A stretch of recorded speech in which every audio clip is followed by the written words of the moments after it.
আসসালামু আলাইকুম। এই জায়গাটা একটু স্পষ্ট বুঝতে হবে। স্থানীয় জনগণরাও বুঝেন, আমরা কিন্তু কবরের বিরোধী না, আমরা শিরকের বিরোধী।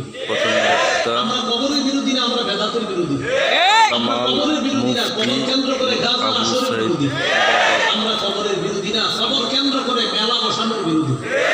বিষয়টা স্পষ্ট হওয়া দরকার। অথচ স্লোগান দিচ্ছে তারা আল্লাহর ওলির দুশমনেরা হুঁশিয়ার সাবধান। আমরা কি ওলিদের দুশমন?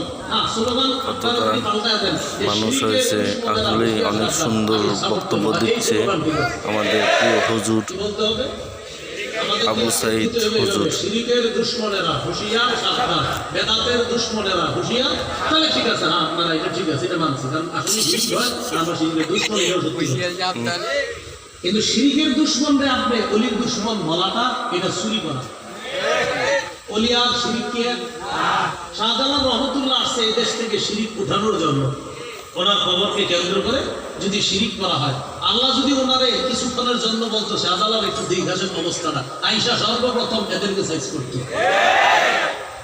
তাহলে বিষয়টা স্পষ্ট হওয়া দরকার। আমার সাথে সবাই কয়েকবার বলবেন, এই কথাগুলো আরো 10 জনে বলবেন। বলেন আমরা কবরের বিরোধী, অলির বিরোধী, কিসের বিরোধী?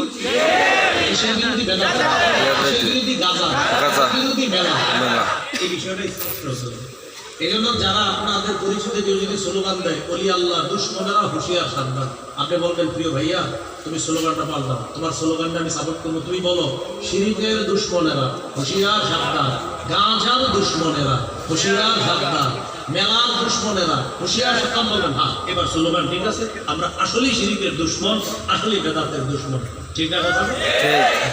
আমরা খালি এখানে ঠিক করলে হবে না, কিন্তু আরো 10 জনের প্রত্যেকে পার্সোনাল 10 জনের বলতে হবে কথা। রাজি আছেন তো ইনশাআল্লাহ? ইনশাআল্লাহ। আগামীকাল এলাকায় প্রচার করবেন, এই শোনো আমরা কবরের বিরোধী না, আমরা শিরকের বিরোধী।